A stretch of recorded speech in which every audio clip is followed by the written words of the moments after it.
Gentleman yields back, Mr. Jordan. Thank you, Mr. Chairman. Mr. Castor, I want to go to the document that started it all, the August 12th whistleblower complaint. Bullet point 1 on page 1 of the whistleblower's complaint, he says this: over the past 4 months, more than half a dozen U.S. officials have informed me of the various facts related to this effort. Mr. Castor, who are these half a dozen U.S. officials? We don't know. We don't know, do we?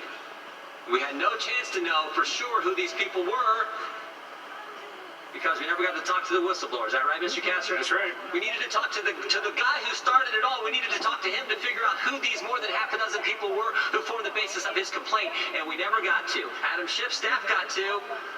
Adam Schiff knows who he is, but we don't get to know, and therefore we don't get to know the original people, the 6 people who formed the basis of this entire thing we've been going through now for 3 months. But we did talk to 17 people, right, Mr. Castor? That's right. 17 depositions, and you were in every single one. You were the lawyer doing the work for the Republicans in every single one. Is that right? Yes, sir.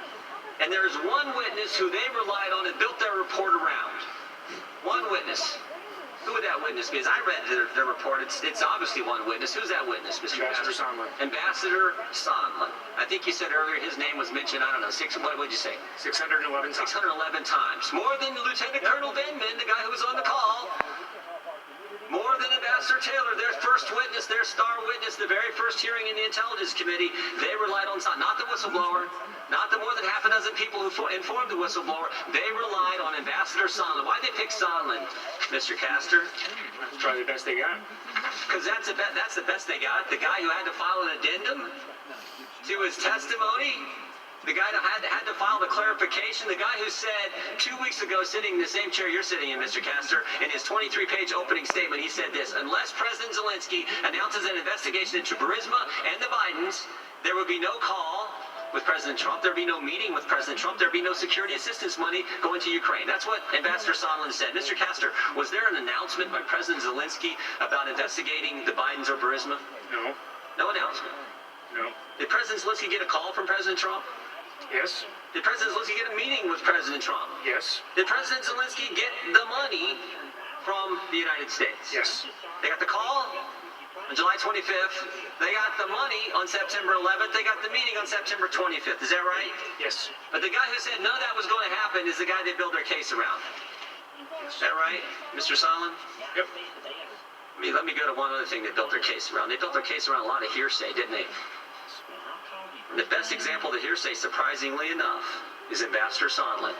It's amazing. They built their case around this ambassador, and they built their case around hearsay, and the best example of both is Mr. Sondland, Ambassador Sondland, because he filed his addendum, his clarification, where he says this. We read this a couple weeks ago. We pointed this out a couple weeks ago. He says this in bullet point number 2. In his clarification, he says, Ambassador Taylor recalls that Mr. Morrison told Ambassador Taylor that I told Mr. Morrison that I conveyed this message to Mr. Yarmak on a September 1st, 2019 in connection with Vice President Pence's visit to Warsaw and a meeting with President Zelensky. That's his clarification.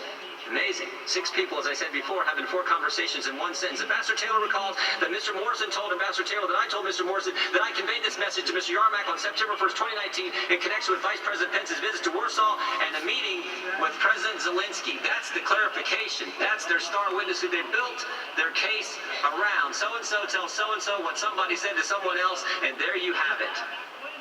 That's their case. They forget the 4 key facts.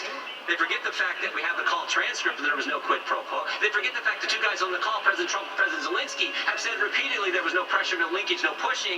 They forget the fact Ukraine didn't even know aid was held at the time of the call. And they forget the fact, most important, they did nothing to get the aid released, no announcement of any type of investigation whatsoever. They forget all that, those key facts. And they build their case around the guy who had to clarify his testimony with that amazing sentence.